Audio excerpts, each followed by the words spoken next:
বাংলাদেশে বিদেশি কোনো টিভি চ্যানেলের সম্প্রচার বন্ধ করা হয়নি বলে জানিয়েছেন তথ্যমন্ত্রী ডক্টর হাসান মাহমুদ।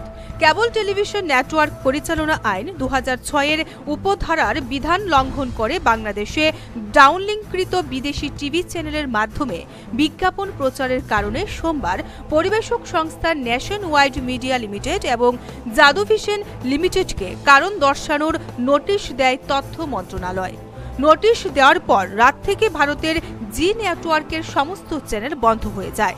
এ বিষয়ে তথ্যমন্ত্রী হাসান মাহমুদ বলেন, সরকার কোনো চ্যানেল বন্ধ করেননি, সরকার প্রচলিত আইন প্রয়োগ করেছে। বাংলাদেশের কেবল টেলিভিশন নেটওয়ার্ক পরিচালনা আইন 2006-এর উপধারার বিধান মতে বাংলাদেশে বিদেশি টিভি চ্যানেলের মাধ্যমে কোনো ধরনের বিজ্ঞাপন প্রদর্শন করা যায় না। শুধু দেশীয় বিজ্ঞাপন নয়, কোনো ধরনের বিজ্ঞাপন দেখানো যাবে না। একই ধরনের আইন ভারত, যুক্তরাজ্য, যুক্তরাষ্ট্র এবং ইউরোপের অন্যান্য দেশে আছে জানিয়ে মন্ত্রী বলেন, সেসব দেশে এই আইন মানা হয়। বাংলাদেশের যারা টেলিভিশন চ্যানেলের সাংবাদিক তারা জানেন, আপনাদের টেলিভিশন চ্যানেল যখন ইউকে প্রদর্শন করা হয় তখন এখানে যে বিজ্ঞাপনগুলো দেখান সেগুলো সেখানে দেখানো যায় না, সেখানে সেই দেশের বিজ্ঞাপন দেখানো যায়।